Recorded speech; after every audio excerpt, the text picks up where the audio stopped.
Nous sommes le mercredi 27 septembre, en prélude de Octobre Rose, l'occasion de parler boobs. Parlons néné.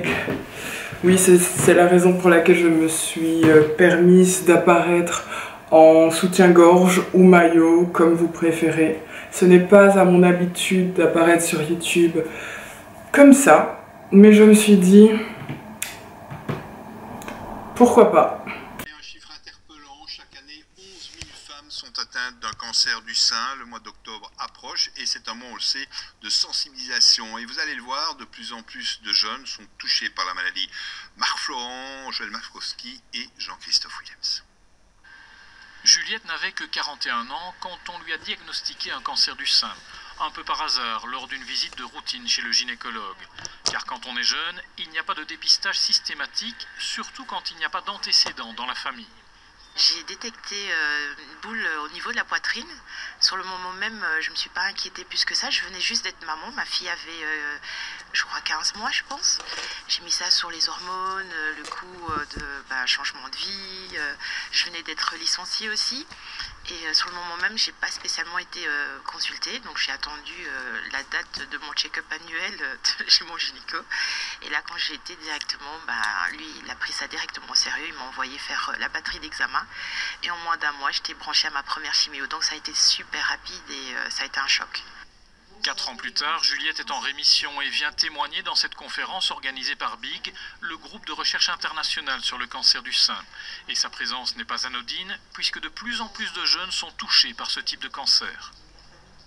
Le cancer de la femme jeune est loin d'être rare. Le problème, c'est qu'on a encore beaucoup de questions sans réponse concernant ce cancer de la femme jeune qui n'est pas tout à fait le même que le cancer de la femme de plus de 50 ans.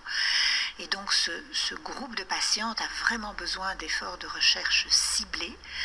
Et c'est la raison pour laquelle nous sommes là, le Breast International Group, pour faire avancer les connaissances en unissant les efforts de centres hospitaliers à travers le monde.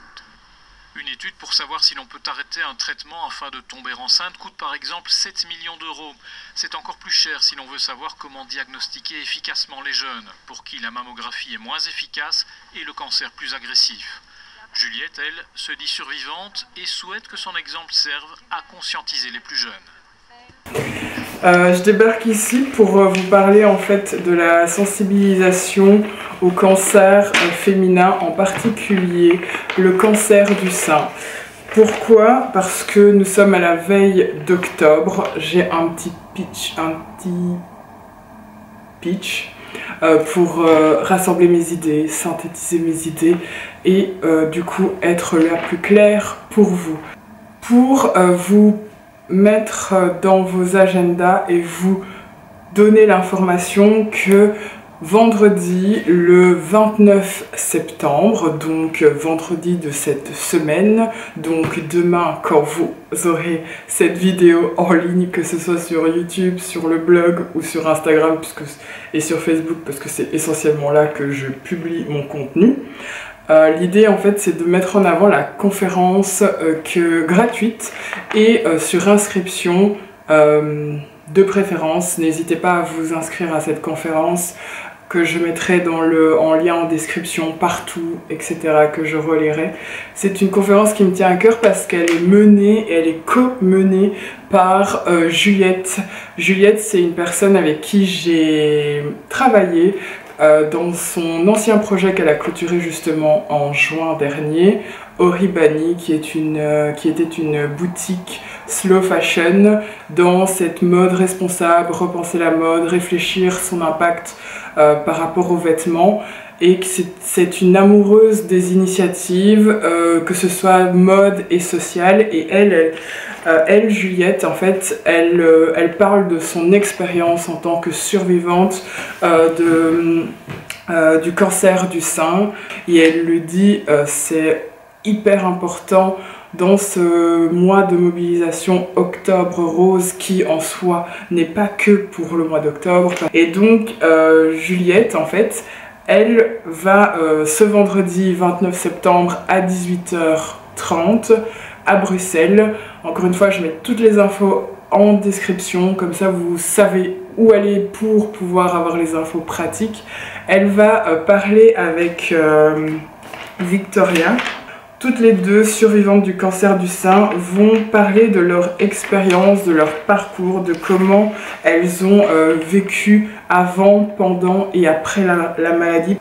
Après avoir vécu et vivre avec cette maladie, puisque rémission ça veut dire toujours être en veille, être toujours conscient des check-up et de faire en sorte de se maintenir et donc aussi avoir aussi les séquelles, le vécu.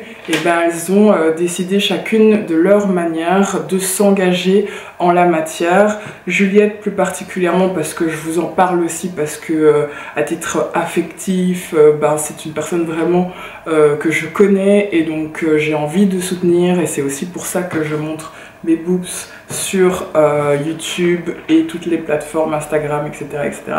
Juliette a créé récemment une ASBL Baob, référence à Baobab, qui a pour but en fait de soutenir, d'accompagner, de permettre des rencontres, bien-être, connaissances avec des experts, etc.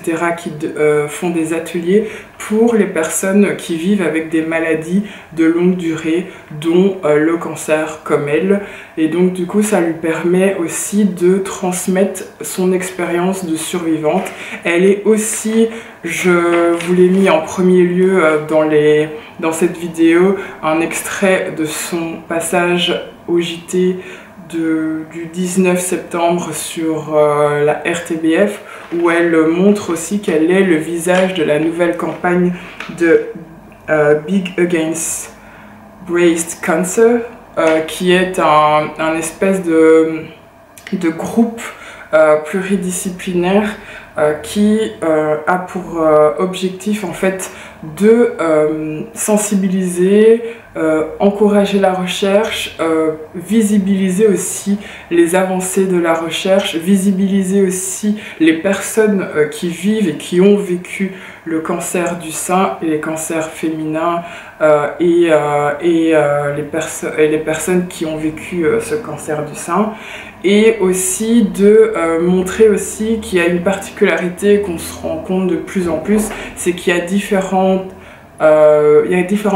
cancers du sein et différentes dynamiques aussi qui se jouent, parce que pendant de nombreuses années on a énormément fait de la prévention et de l'alerte autour d'analyses et de rendez-vous annuels remboursés par rapport à la mammographie pour des personnes seniors, alors qu'on se rend compte que maintenant il y a aussi de plus en plus de femmes jeunes. Quand je dis jeunes, c'est plus dans la tranche d'âge de la vingtaine, trentaine, début quarantaine, qui sont touchées par le cancer du sein. Et seulement le problème, c'est que les recherches qui ont déjà été faites ont plus tendance à cibler les personnes de plus de 50 ans, et donc il serait bon aussi, et c'est aussi grâce à ce groupe pluridisciplinaire Big Against Breast Cancer, dont Juliette est bénévole et visage de la campagne de cette année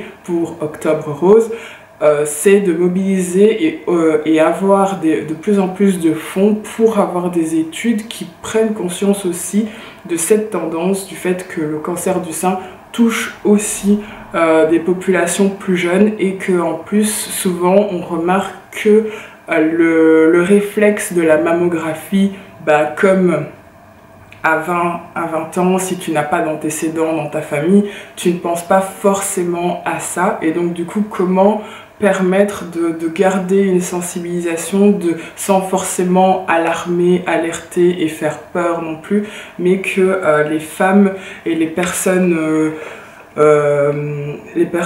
qui ont une poitrine puissent se dire ok, quand elles veulent en fait dans tout leur process de vie, veillent à la santé de leur poitrine, et qu'elles aient aussi les outils, les bons outils, le bon suivi